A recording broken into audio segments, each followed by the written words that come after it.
Hello everybody, my name is Eric Termelins, and today we're going to be checking out a figure created by Medicos from Fate Grand Order.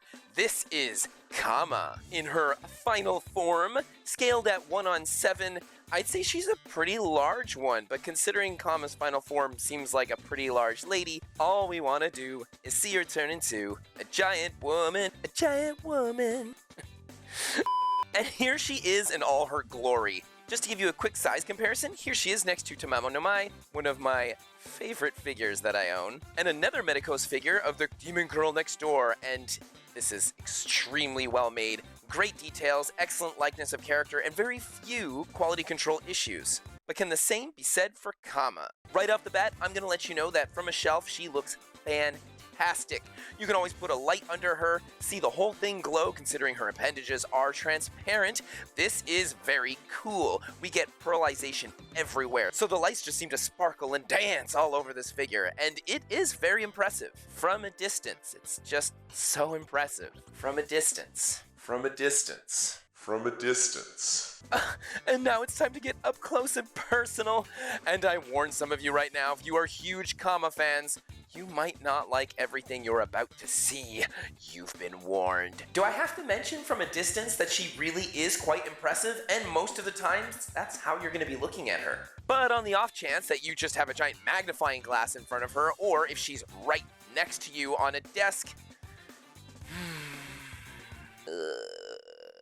if you'd like to see her unboxing, in the description below, I'm going to have a link. You can always check it out. And don't forget that if you like this video just a little bit, it doesn't cost much to hit that like, hit that subscribe, notification bell, and why not comment? Because commenting helps my channel grow.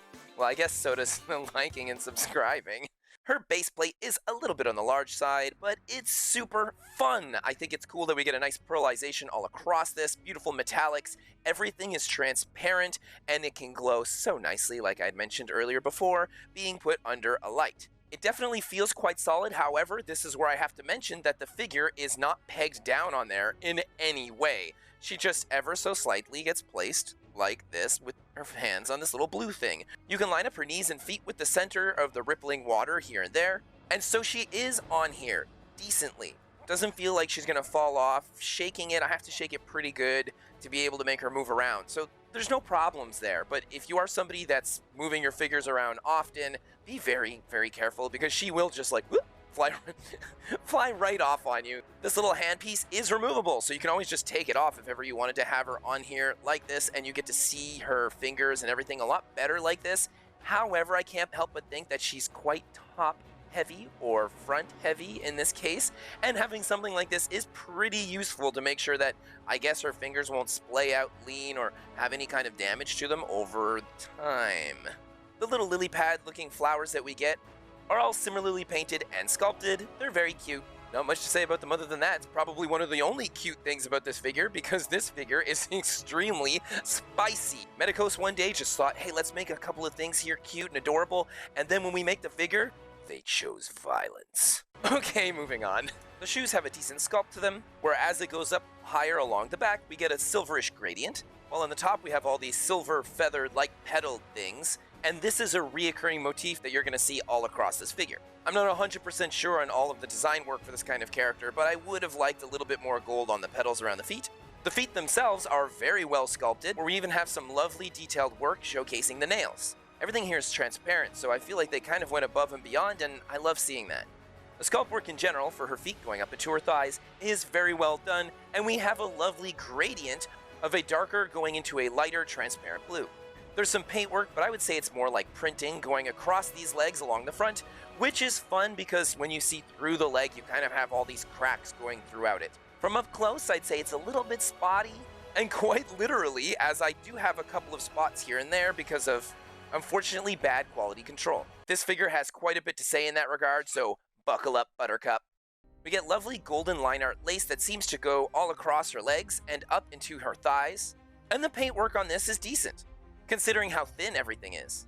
As we hit the center of her thighs, we get this lovely golden matte metallic snake-like appendage that seems to go all around her, and this does a somewhat decent job at breaking off the transparent plastic to go into the more matte one.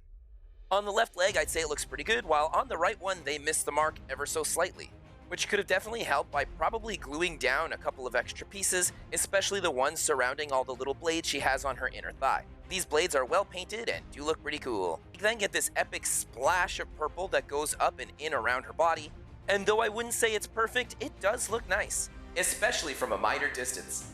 At this point, I'm going to slow you all down because this figure is about to get very, very spicy up in here, so you've been warned, we're going into this territory. Her behind is extremely explosive. I would say every... Said like that. I apologize. But a lot about this figure is just explosive. Between her hair, her chest, her behind, everything is just blowing up at you. There's just so much intensity and energy. Her behind is well sculpted, very rounded, due to the minor pearlization that we get over her skin, very shiny and somewhat soft looking. It's so extremely intense that as we get into the bikini piece that she's wearing, it goes way up in there, and you don't actually get to see it because it wasn't sculpted as such. It kind of cuts off. But they put so much detail in that bikini area that this figure is really not safe for work. I mean, already looking at her from the front, she's pretty intense, but you can always make the debate, yeah, well, it's like a bathing suit, it's fine. And so is the back. It's just where the front still covers up quite a bit, the back is very bare minimal. So for some of you out there that are sharing their habitations, keep this in mind, because it's not necessarily noticeable if you don't have a mirror or anything showing that part off. I wouldn't judge, but that's not to say others might. The bathing suit has that same petal-like pattern that we have all across the rest of her, done in a lighter silver gold, which is exactly the color I was looking for to be on top of her feet. However, in the way she's being placed, you don't really see the top of her feet that much, so I guess this isn't really a valid complaint. The snaky, warmer, darker gold that we get going up and around her waist looks amazing, where everything connects beautifully along the back with this cute triangle cutout. It's very squeezed and pushed into her body. We have these lovely, pearlized with blue, pinkish flowers, and the coloring is so gorgeous that I would have liked to see the same pearlization on the flowers for her base. These flowers are nice, but I feel like they just don't pop enough. You lose a lot of the details because they either didn't go in with enough darker shades, or we don't have nice pearlization like we do for the ones on her body. And here's where we have another quality control issue. I can actually see where the sprue for the injected mold plastic was removed. It wasn't cleaned up, it wasn't smoothed out, it wasn't polished, and this little pink flower would have looked good being put directly on top of this because it would have hid any kind of issue. Now I can see this. A part of me wants to remove this flower and then re-glue it over there, but I feel like if I do that, it's just going to remove paint. Quality control issues, it happens. However, from a distance, it's not noticeable. Her back is well sculpted. We have an extremely strong indentation for her spine. I would almost say it's a little contortionistic. Is contortionistic a word? With her contortions, a little intense, but it's definitely no deal breaker, and major almost inhuman flexibility is kind of a plus for a lot of people that like monstrous characters. Everything is dug out very sharply, but I would almost say it feels a little bit cheap, maybe more like a prize figure. Things don't seem as smooth and as nice as I would like them to be, especially as you come down around her stomach. You can see all the line work and the sculpt here, but considering how voluptuous her behind and her chest are, this should have been smoother and more subtle in its design. But that's just from looking at her up close and personal. We do have nice defining lines for her ribcage as we slowly go up into her voluptuous chest. Here we get to see giant leaf-like structures that she has in the rest of her body, but this is done in a different gold than we have, and the sculpt work is excellently done to indicate how tight everything is being held up and pressed against her body. The amount of beveling that we get from her chest is pretty hardcore. It looks as though her left breast is a little bit smaller than her right one, but it is much more pushed up against her metallic clothing, so you could kind of make the argument that it's just a little more squeezed in there. We still have pearlization on her skin, which has a lovely shine. Mine has an ever so small little marking on her left breast, and this is not a quality control issue, this is a shipping issue. But any of you that went to go check out my unboxing of this figure will get what I mean. She just wasn't covered up nearly enough, so when she's in that box, shaking ever so slightly, I'm surprised that there's not more damaging that hasn't happened to her, especially within the paint rub-off department. We get an extremely defining collarbone, which I like. Shoulders that have a whole bunch more of these leaves covering them, where then her two arms come down, the plastics are cut off by these golden bands similar to her thighs, and we get a difference in plastics in order to create that slow transparency all the way down to her fingertips. Along with some sculpted beveling of the plastics, I would say this is very well done. I'm surprised at what point it's well done. We're even up close, if you're really nitpicking, you can see it, but I do think that Medicos did a decent job here. The choice of a deeper transparent blue looks really gorgeous. We get a callback of the long wiry metallics going around her arms, similar to her legs, cute little lily pads with a beautiful blue hue to them, and the fingers are expertly sculpted. These hands look amazing. They've got rings on them, the curvature for the nails, the personality in each finger, so it doesn't just look so static, like it looks like she's actually putting more weight on one finger than the other. Very well done. Her neck collar is cute. I like that we have a bunch of beautiful detail that sort of cuts off and goes around the back, with another giant gorgeous lily pad to bring nice unity to the rest of this figure. The neck itself looks decent, but when you start to look at it from underneath, we get that weird funnel tornado style cone. The line that we have connecting from her neck into her face is atrocious. It's extremely dominant and it really goes in there no matter how hard you push her face in. And this is because they wanted to create alternate faces for her that they gave out as a special deal for people that ordered her from a special place. I hate when they do this. Just please stop doing this. It's not worth it.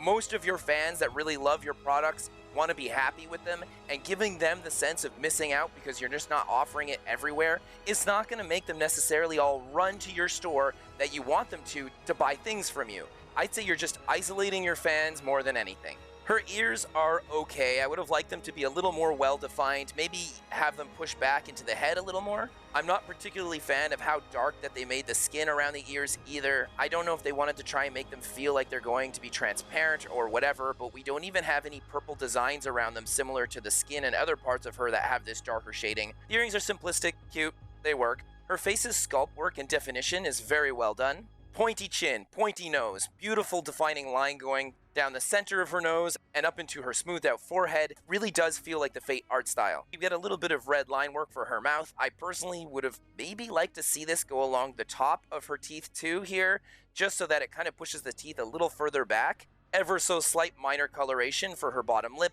This personally I would have liked to have seen it in a gloss, especially considering this figure has so much shininess to her already. Her face is very matte, so having that be a little bit more gloss would have popped just a little bit more. We get a couple of white sparkles going underneath her eyes. And for the eyes themselves, they're decals. However, it's done in a semi-gloss where the eyelashes are done in a matte. Thank you. I love this. I think it usually looks pretty good if you're going to do something like this, so it's good. Well done, Medicos. The eyebrows are decals as well. Going up into her hair, it is pretty impressive. And bursting with energy, like the rest of her that's just bursting out. Burst, burst, burst, burst. We don't get too much shading or highlights, though we do get a bit, and the fact that we have pearlization all along the top really does a good job at making things shine and feel like it comes out of an anime. Azur Lane's Noshiro Hold the Ice here just did such an immaculate job, especially considering they kept most of her hair matte and they use pearlization for the reflectiveness for certain key areas that they want you to look at. This is so expertly done, and I would like to see this done on many more figures. But for Kama here, it works, especially with her whole power cosmic thing that seems to be going on. The hair strands are decent, we get a lot of them, but you do see some of the plugins here and there, despite the carving to be quite deep, which I really like because it does hide it a little bit, but the pearlization kind of makes it all stick out afterwards, so it's like a little bit of a give and take here. Underneath the hair, we get beautiful gradients with a whole bunch of star prints, and it just looks awesome. It really helps with the whole bursting power cosmic thing. Burst! And I really love it, especially seen from a front view. You get a gorgeous glimpse of a little bit of everything that she has to offer, along with all the different textures, and they're just really fantastic. I would almost say that they went a little overboard with how many details that they really indent into her and how much they accentuate everything, but this works super well when you look at her from a distance because they all shine that much better. She has a cute little ribbon on the left side of her head. This thing is actually really well done, where we get a beautiful gradient that goes into a purple. And she has a little back crown thing with this weird wiry piece coming out, feathered leaves popping out the end that have a more silvery gold. So it's nice to have that silvery gold on those feathered leaves. It's just they should have done it for her chest as well, and even her shoulders, just to keep a bit more of that consistency. She came with an alternate faceplate. I had mentioned it earlier. I don't have this faceplate. I do think it looks pretty fantastic. I love when they'll do sculpt work where they actually do the inside of the mouth decently, and it looks pretty good there. However, the expression that she has and everything kind of makes this whole thing feel like it's like she's some sort of bursting lion that's burst screaming at the top of her bursting lungs. Burst. It's just so hardcore. but I prefer this smug look on her face a lot more. I think it looks more empowering and somewhat condescending, which just really matches up nicely with everything that you're seeing here, where the screaming kind of seems like she's probably struggling or fighting for her life, not like she's fully power cosmic and in control. But for those of you that know the character Kama for sure a little better than I, because I don't really play the Fate video game, I just watch a bunch of the animes, I'm sure you'll have something to say in the comments below, like, well, she's always burst screaming every time she does her burst move. So maybe that's a thing?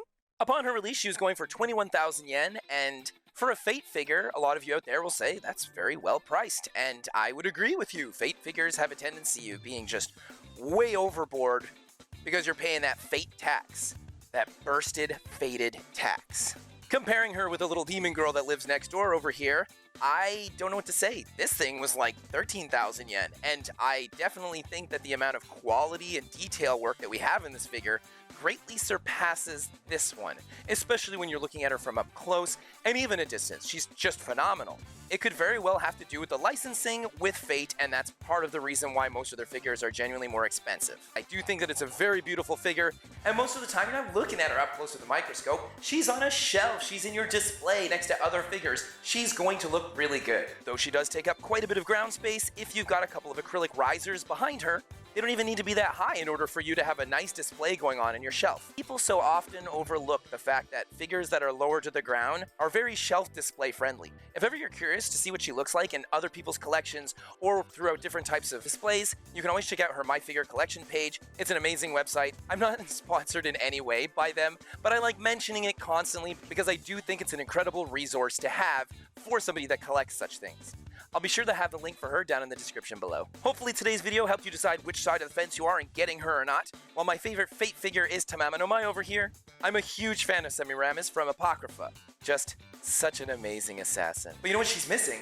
Burst. Have an amazing rest of your day, and I'll see you next time. Bye! Come from Fate. She bursts real good. She bursts real good. Burst, burst, burst, burst, burst, burst, burst, burst. Come on, get in there, you. Come from Fate. Come from Fate. Should probably cut that one out.